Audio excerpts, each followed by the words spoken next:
We're not on yet, but we will be in like a second. Okay. Maybe we're on now.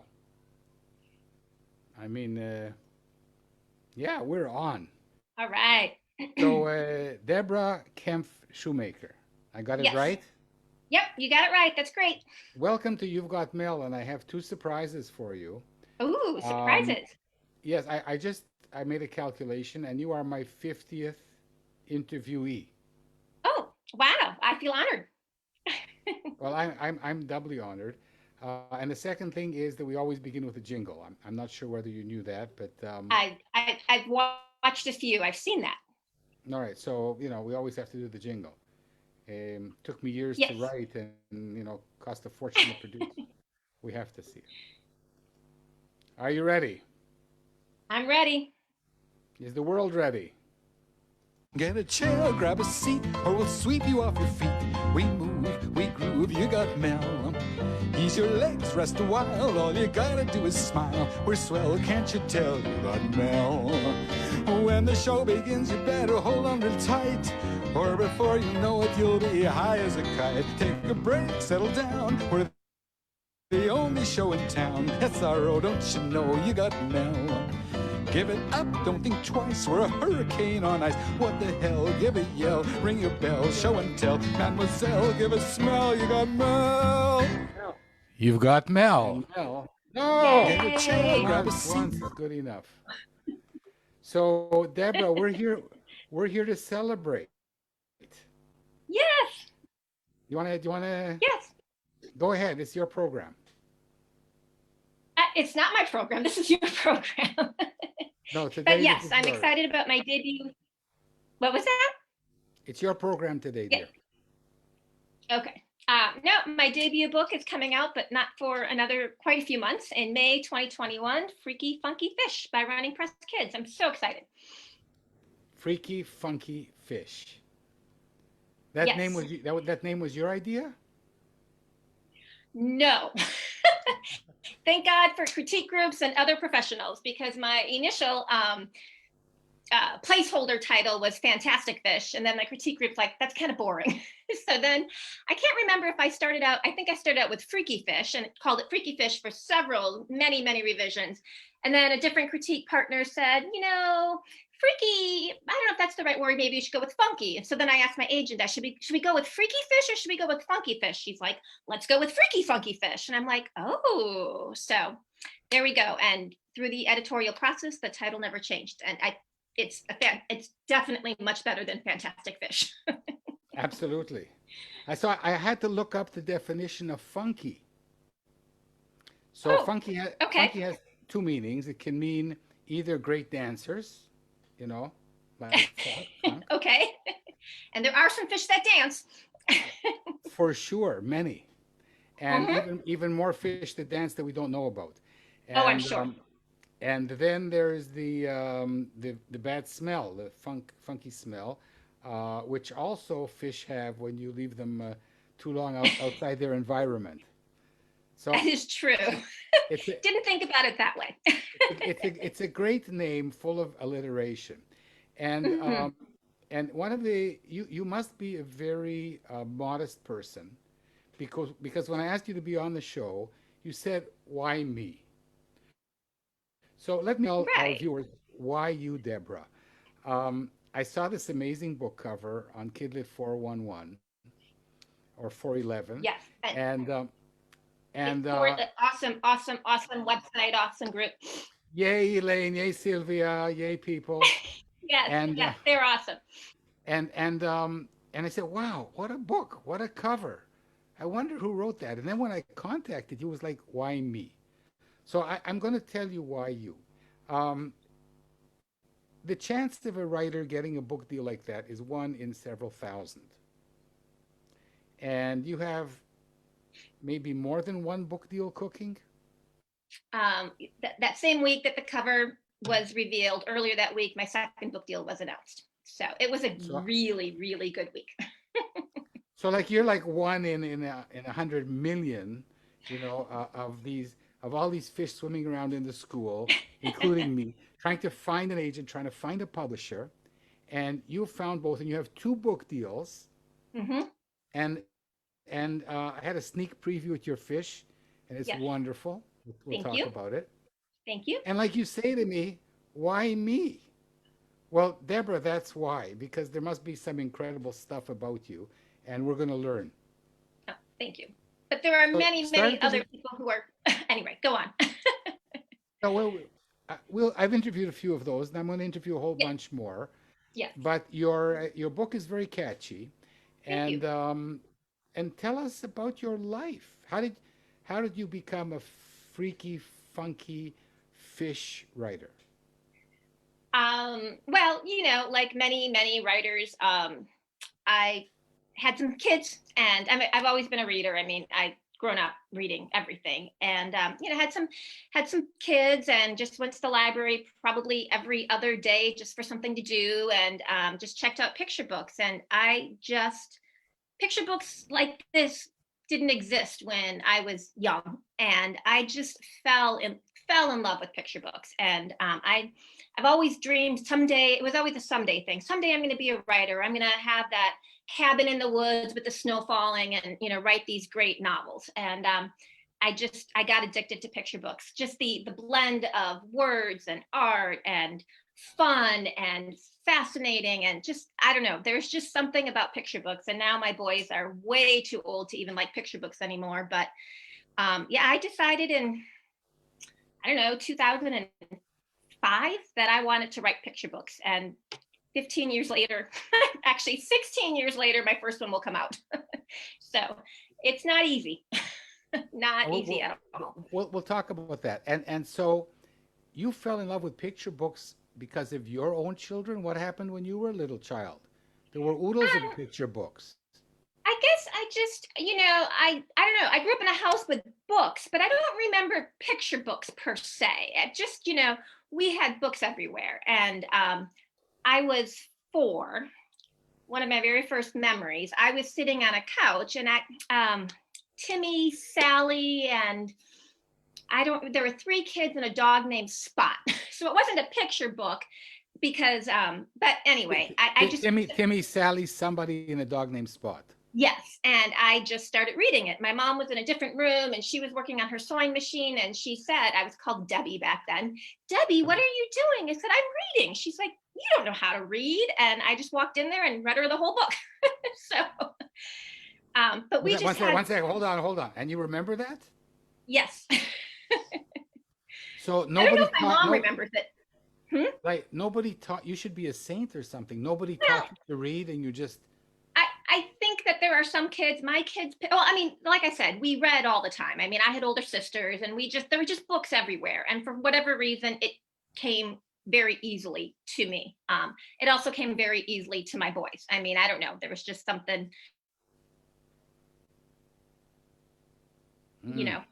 I just loved reading. And we had books, but I don't remember picture books. I just remember like young kids books, but picture books with just the gorgeous art. And I guess I just don't really remember them. So as a kid, the name of one book that you do remember.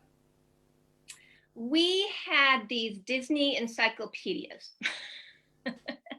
There you go. Yes, and they were I don't know. We just we had bookcases full of books that the covers were ripped off, and and then as I grew older, I read anything I could about horses. I just remember any book that I could about horses, I grabbed. And once I was in school, the bookmobile and library day were my favorite days, and I would just come home. And I don't have any, like I said, I don't have real specific memories, but I just know that I always had books. But before 2005, you had a day job. I had lots of different day jobs. I went to college, and I graduated with a degree in dietetics, and I worked in nursing homes for several years as the dietitian in the nursing home. And then I started working for a company that developed software for the clinicians and the financial people in nursing homes. And then I would go around the country, and I trained nurses and social workers and dietitians on the software. And then that led to a different career with another healthcare software company in the HR department, just doing regular training, human resources type training. And then my husband and I were talking about having kids. I didn't want to be the one traveling all the time. So I actually followed a different path and took photography classes for 1.5 years and did photography for a very short time, and then had kids, and then they took over for a while. And then when I was pregnant with the third, I decided I was gonna start writing. And then for several years, 3 kids in 3.5 years, I literally wrote during nap time, and that was about it. So I didn't get very far, but then once they hit preschool, then I started focusing more on it. 3 kids in 3.5 years. Yes. Wow, that's a very brave decision. I don't know. It was good. And they're all boys, if I remember correctly. They are all boys, correct. Mm-hmm. And they are now all 3 in high school. So it's they grow fast. The days are long, but the years are short. So Debra, did you have like a moment of revelation where you said, "Oh, I know," like you were sitting and eating I was going to say cornflakes, but you're a diet specialist, so you were eating Quaker oats, and you said, "Oh, I know what I want to do with it." It was like a moment like that, or what? You mean just in writing in general? No, writing for kids, right? I'm going to be a picture book writer. It was like, well, actually, I'll have to give 5 to 9 in the morning and on a Tuesday. Actually, so we read lots of Dr. Seuss with my oldest boys, and my oldest boy, who's now 17, was obsessed with fences, bridges, and stoplights. So anytime we drove anywhere, as soon as we saw a fence, a bridge, or a stoplight, he'd be like, "Oh!" And so I kept joking with him, "Someday I'm going to write you a book." It was a joke called Fences, Bridges, and Stoplights, because it sounded very Dr. Seussian, And one time my husband was at a doctor's appointment, or an appointment of some sort, and he was flipping through a magazine. He actually vandalized the magazine, ripped out a sheet of paper, and it was an ad for the Institute of Children's Literature that said, "Do you want to write for kids?" And he came home and he's like, "You keep saying you're going to write for kids. Here." So I felt challenged. So I applied and got in. And actually, the week we found out we were pregnant with our third was the week I got my acceptance with the Institute of Children's Literature. So I did that course I took a 6-month break when my third was born. But so I think over the course of 2 years, and that actually pushed me a little bit more towards magazine writing at first. So that's where I wrote several articles, and it did end up successfully getting 4 magazine articles, nonfiction, published in children's magazines, Spider, Fun for Kids, and Boys Quest. And then probably by the time my youngest hit preschool, I decided I really, really, really wanted to write picture books. So then I dug right in. Amazing. So, and before that, you had not done much creative writing? No, I've always liked, like I said, I've always read, and I always had that someday dream, I'm going to write someday, you just keep putting it off. You know how that goes. So I put it off for 40 years. I know. Right. I was the kid who every year had, whenever someone asked, "What do you want to be when you grow up?" Every year I had a different career in mind. I don't know. I'm just interested in everything. So I think writing, especially because I like to write nonfiction. I do write fiction too, but I think writing is actually the perfect career for someone who could not make up her mind what she wanted to do when she grew up. So, so now I grew up and I've decided I am, and now I'm successfully going to be published. Incredible. So yes. Run us through the Freaky Fish, funky. So that book is fantastic fish. I love the alliteration. We could keep going forever. Funky Fish. That book came out about in the spring of 2018, I think. My agent had we had a conversation, and she's like, "Here's a list of books that I could see you writing something like that, or you should be, I just see your style in these books." And one of them, it was a whole big list of books. One of them was Some Bugs by Angela Dieterlizzi, something like that. Dieterlizzi. Anyway, it was called Some Bugs, and it was just a fun book about different things that bugs do. And I'm just like, oh, that it just stuck with me. And then I remembered years earlier, I had written a fiction picture book, but it had a nonfiction core to it. So it was an informational picture book, I guess. But it was a book about, it was called Not a Goldfish. And it was a book about two goldfish in a fishbowl that were trying to avoid becoming Kitty's lunch. And one fish kept saying, well, what if we're not a fish? What if we're a different animal? And it came about because when I was in Disney with the kids when they were little, we were in the aquarium part of Disney, and there were just so many fish named after animals. And I was doing Tara Lazar's Peebo Idmo at the time. And so I just wrote, animal fish, just something with animal names and fish. So I wrote this book called Not a Goldfish that was just really fun. And so doing research for that book way back, I don't know, 2008 or whatever it was, 2010, 11, something like that.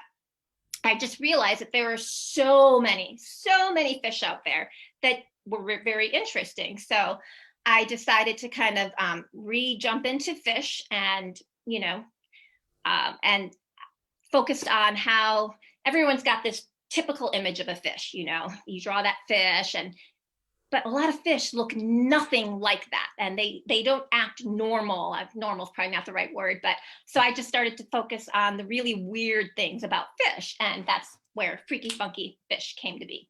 Mm-hmm. So you've for lack of a better word, you've really dissected this. The back of your book has an encyclopedia of knowledge. Yes. With all the references, you wrote a bloody master's thesis. And that's not even all the references I use. I'm sure. It's a very thorough look. But here's the thing, and this is what I love about your writing, is that it's scholarly, but it's also hilarious, and it's also in rhyme, which I Yes. teach my writing students never to do. Yes. Well, Rhyme. I do it, then you do it, but we teach other people not to do it. But you have also the meter, Mhm. so I would say you've been reading too much Dr. Seuss, or Dr. Yes. Seuss as he was called. Um, you're of a German background, so you should Yeah. know that his name was Dr. Seuss. Did you know that? Yes. Okay. Anyway, moving backwards. Right. So you have the meter and the rhyme down pat. How did you do that? My very first picture book was written. I loved rhyme, and I think that rhyming does come naturally to some people, but you obviously have to work on it. I think anyone can teach themselves how to write and rhyme, but it's not just, as you said, it's not just a matter of rhyming the last word. But yes, so the meter came. I mean, again, it came pretty easily. But and then it just became a puzzle. Once I found a fascinating fish, I'm like, ooh, how can I find a rhyme with, sting? I'm like, what else do fish do? And so it was, Sing. yes, they sing, I've which read your, I never knew. I've read your book. Yes, that one, sing, is the play. And I'm like, and it's actually fascinating. And the back of the book contains a link, a website that you can go to, and you can actually hear fish sing in a chorus, like birdsong, every morning and every night. And it's fascinating to me. And I never knew that. I'm not an expert on fish. I don't have a background in fish, but you can teach yourself anything. And it was most of my books have taken years to write. This book came together. So I think, I need to do a shout out to Paula Yu and National Writing Picture Book Week, where you challenge yourself every day of the week, of the first week of May, to write a rough draft. A first draft. So I had the week before written, I'm going to write one about fish. And so I wrote my first draft during that week of 2018 and focused it on all summer. And I think by Labor Day, I think it was, at 18, I had sent it to my agent, and then she had a couple of revisions. She didn't like the ending, which she had a very good point. She's like, we need to get a little bit more oomph to the ending. So worked on that for a few more weeks. And by October of 2018, we were out on sub. And right before Christmas, we had gone to acquisitions. And then because it was right before Christmas, it was middle of January of 2019 before we actually got the official offer. So I've never written a book that fast before. but it was so much fun. I love research. I mean, that's my problem, is I can spend years researching and not writing. So I don't see that as the problem when you come out with such a hilarious and informative book. thank you. Um, I bet you it's going to be a wonderfully successful book, and the I hope first so. of the first of many, many, and the second is in the offing. Um, and I don't know if you want to talk about the second book, but I think I'll invite you back to talk Okay. about the second book because we want to concentrate on the freaky, funky fish. So Okay. how did you succeed in doing what so few people succeed in, which is finding an agent? Is Just, it is it very difficult? it is. It's so difficult. I started querying editors first because I didn't really know what I was doing. So I queried editors first with my rhyming alphabet book.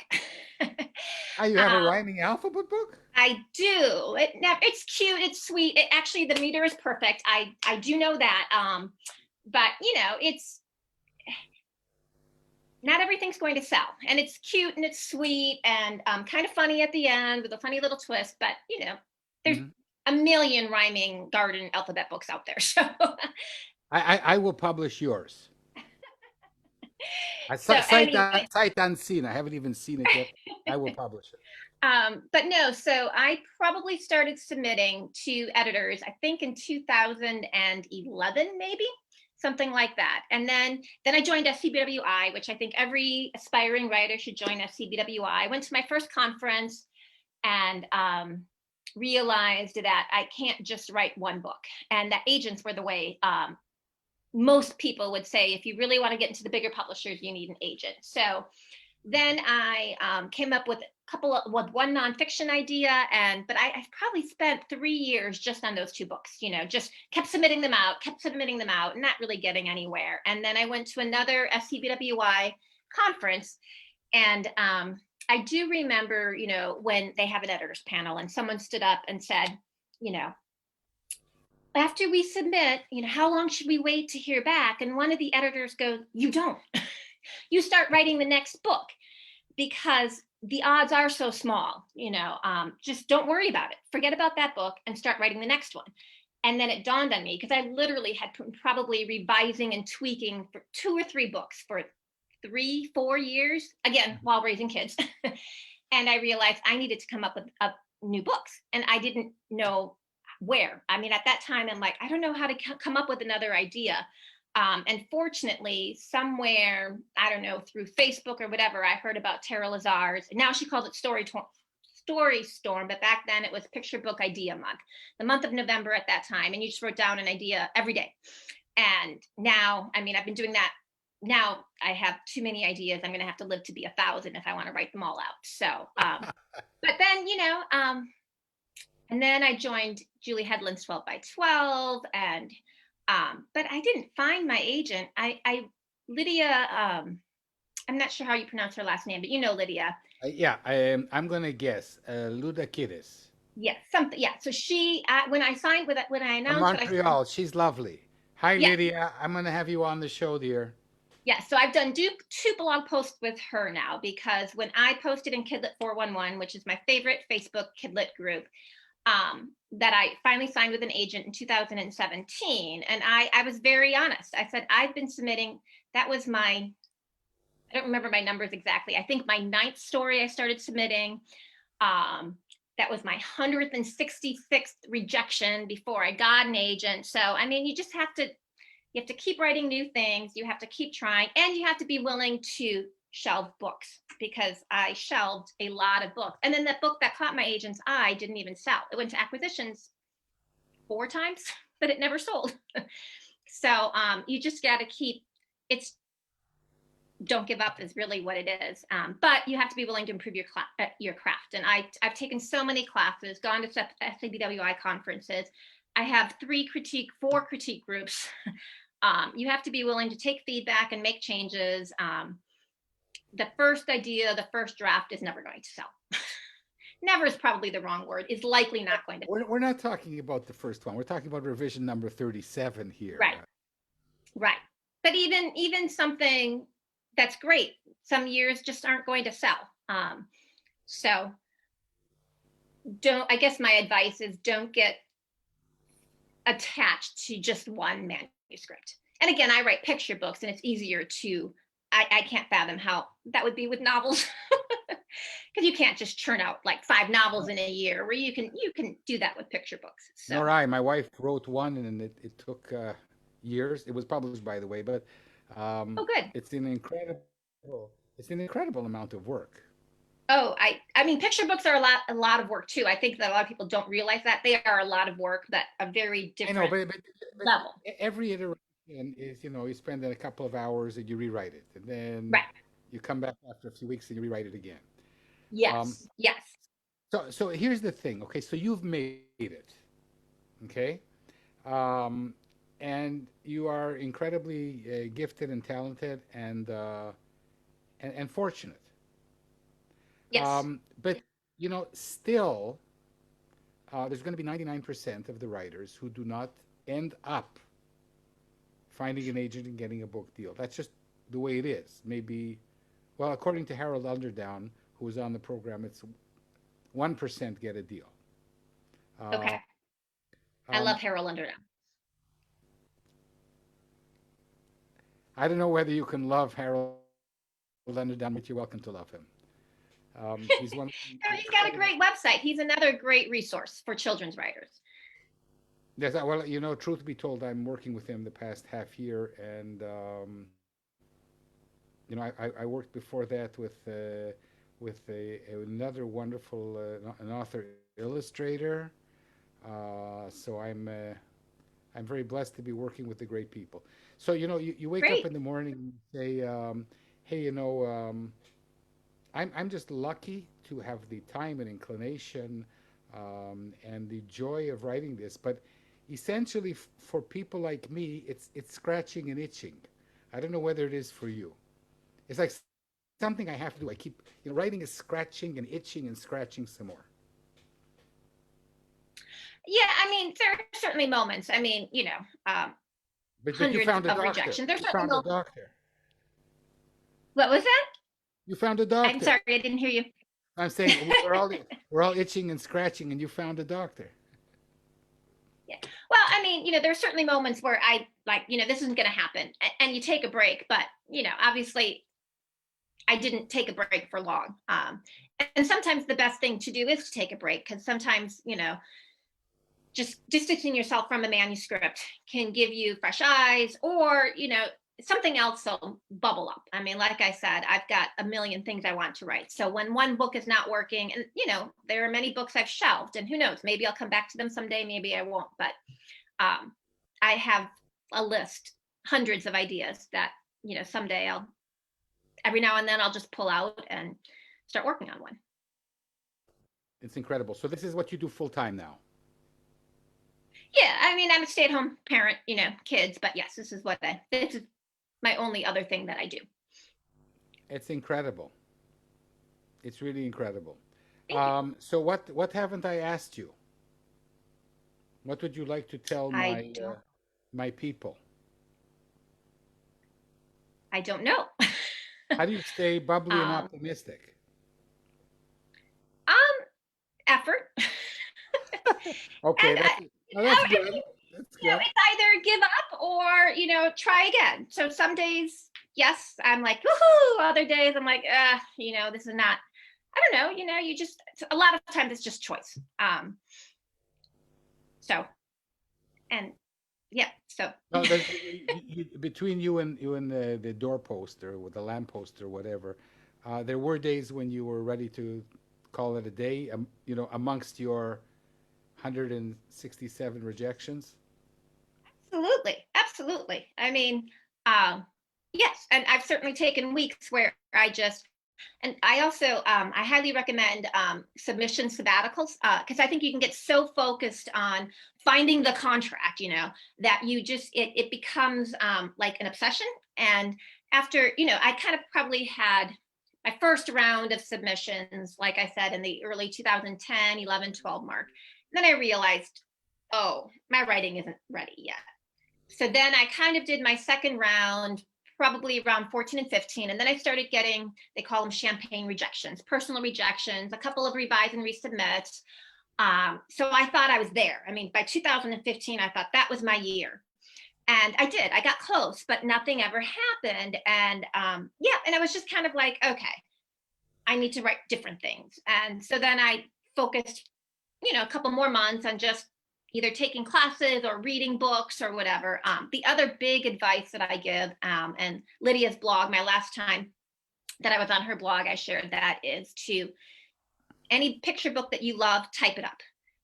Remove it from the pictures, especially because I'm just an author, I'm not the author illustrator, which I have to do a shout out to my illustrator in a minute. Type up picture books, number the pages, everything, so that you get the feel and the cadence of what a picture book is. So many times, and I think it's because I started writing magazine articles first, I realized that my first stabs at writing really were magazine articles. They weren't picture books. Picture books are very unique. They have a pacing that, and so I've typed up probably 300 picture books since 2012, if not more.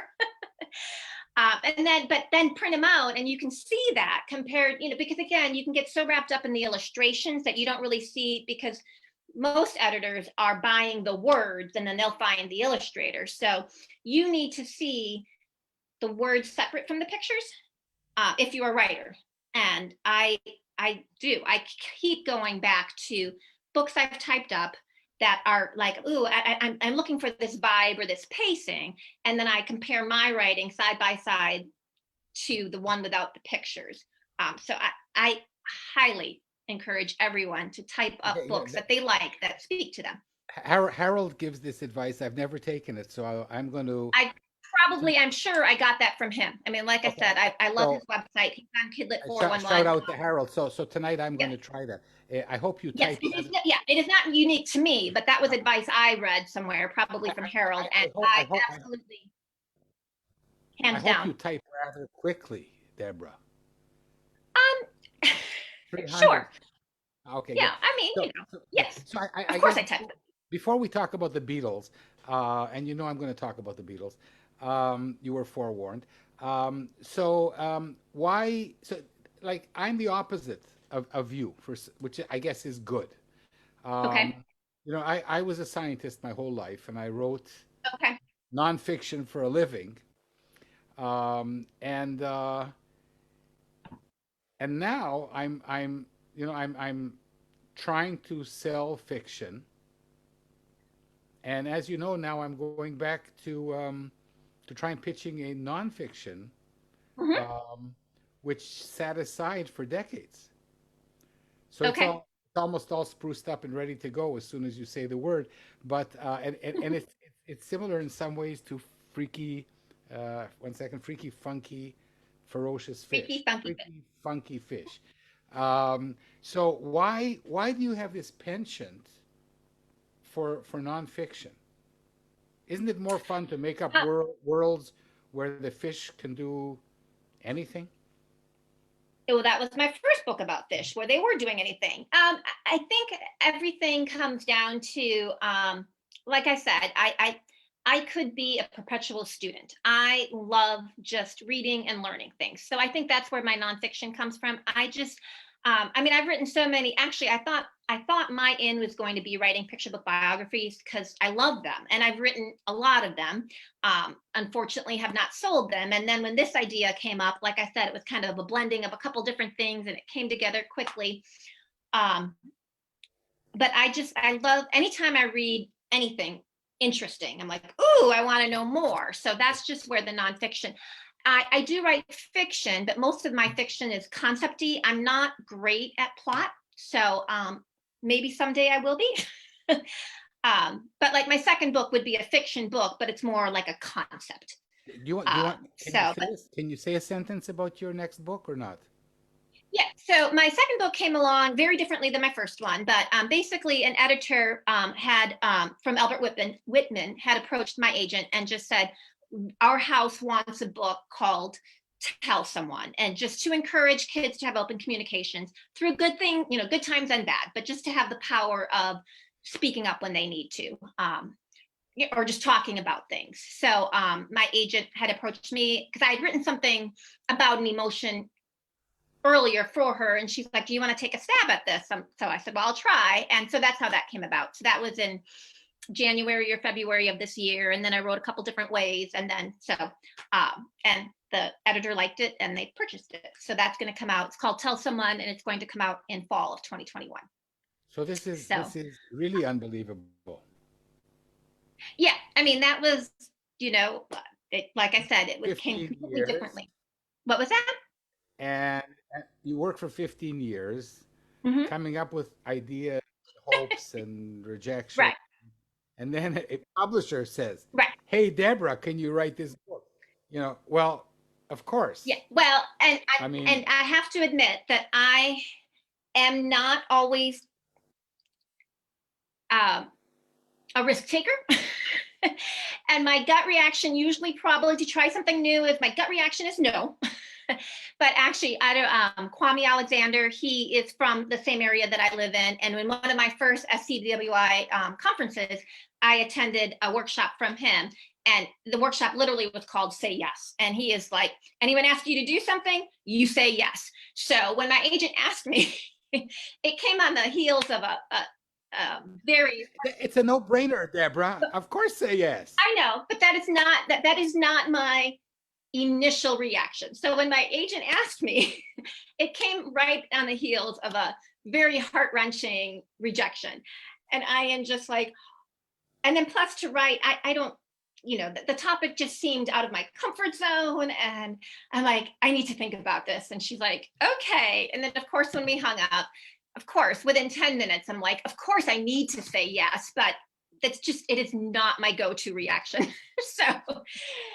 So I wrote her an email. I said, of course I need to say yes. I said, sometimes it takes me a little bit to get there, but of course I'll go, I always say yes. So that's my advice is sometimes, I know what my personality is and I'm not a huge risk taker in life. I'm, comfort zone, that type of person. But in order to succeed, you do need to push yourself out of your comfort zone. So I Listen, did. And it Deborah, worked. maybe you don't give yourself enough credit. You have tremendous stamina. You have Thank you. tremendous optimism. I've never heard of a career of a writer who's done so many courses, who's typed out so many manuscripts.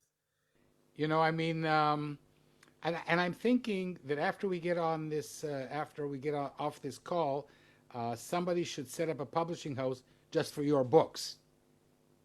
Oh, thank you. And okay, The public's all not that good. no, I'm sure they are. So, but now that our conversation is coming towards the end, Okay. it's a good, maybe it's an opportunity to show some of the artwork and thank the artist. Oh, yes, thank you. Because, I mean, obviously, as a writer and not an illustrator, these books don't come about without talented artists. And so Running Press Kids is my publisher, and they found Claire Powell. And, this one, it took them a while to find an illustrator, and it was totally worth the wait. But publishing is so slow and it's really, really hard to wait. But this cover is so fantastic. It is just, and then, I mean, the illustrations you've seen, an early, Yeah. a PDF version of the book.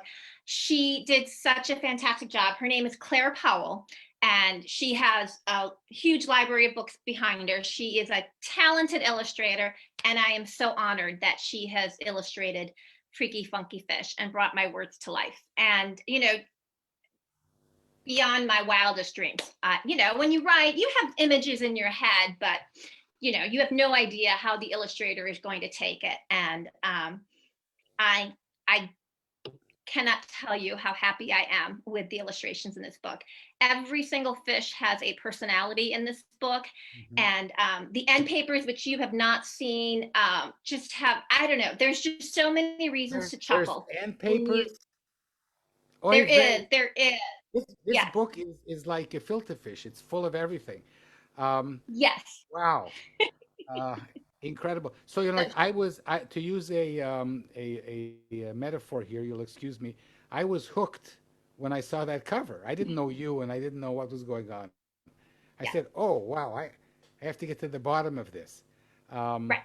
so, and when I phoned you, it was like, who are you? Why should I do an interview? Why me? Um, well, we're coming to the end. Are you okay now? Because we're live and you've been Yeah. terrific. Yes, it was. Well, when you first messaged me, I wasn't aware of You've Got Mel. I'm sorry. I It's just assumed okay. because Lydia has reached out to me. I assumed it was a blog interview. I'm like, sure. And then when you sent me the link with your interview with Harold Underdown, I'm like, oh. It's live. Like I said, I I am not someone who, as I shared last week, I'm like, I need to talk to you before I say yes. I'm not a spontaneous person.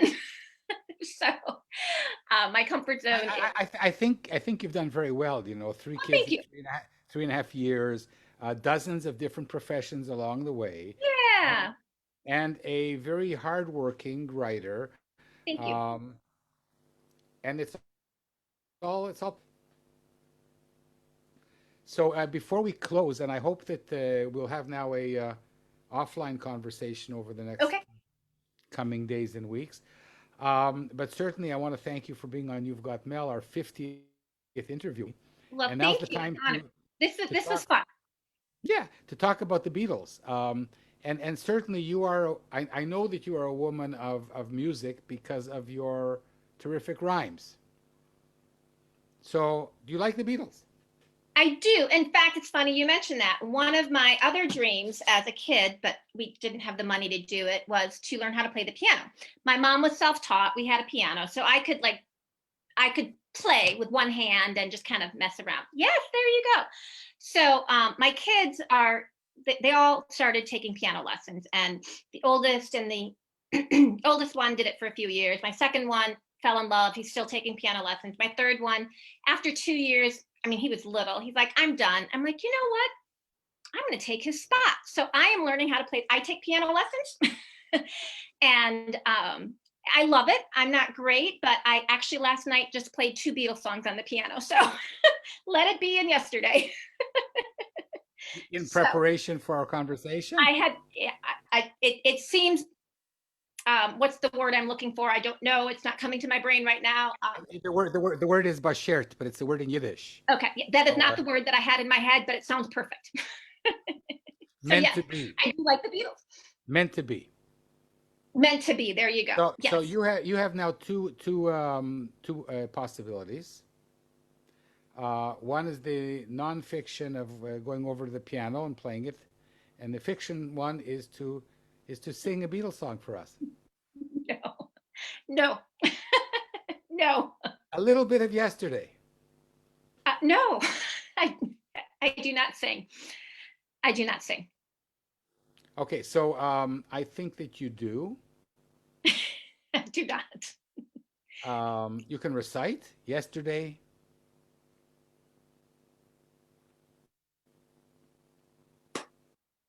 You're putting me on the spot. I can't come up with the words right now. I'm very nervous. Are you nervous? All my troubles seem so. So far away. Now it looks as though they're. Here to stay. Oh, I believe in yesterday. And Deborah, I believe in you. It was incredible Thank you.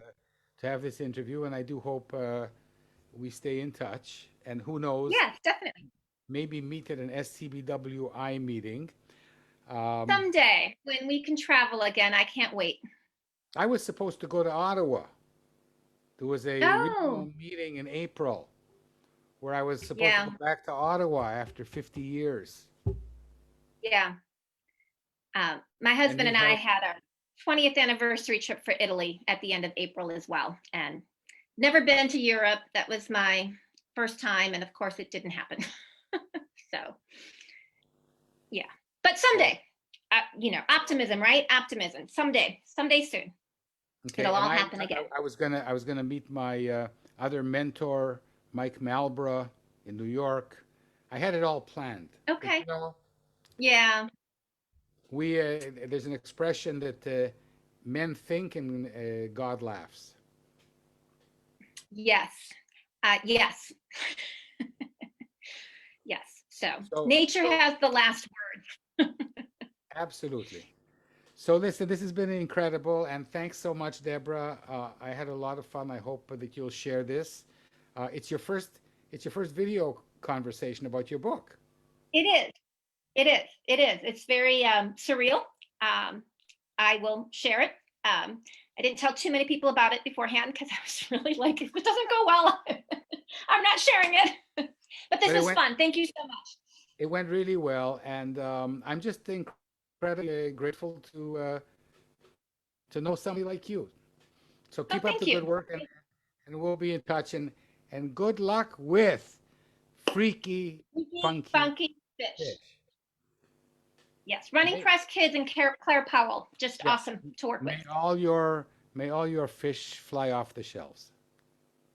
I hope so. That's the goal. I'm gonna buy one. Good. Take care, dear. Thanks Thanks. so much. Bye.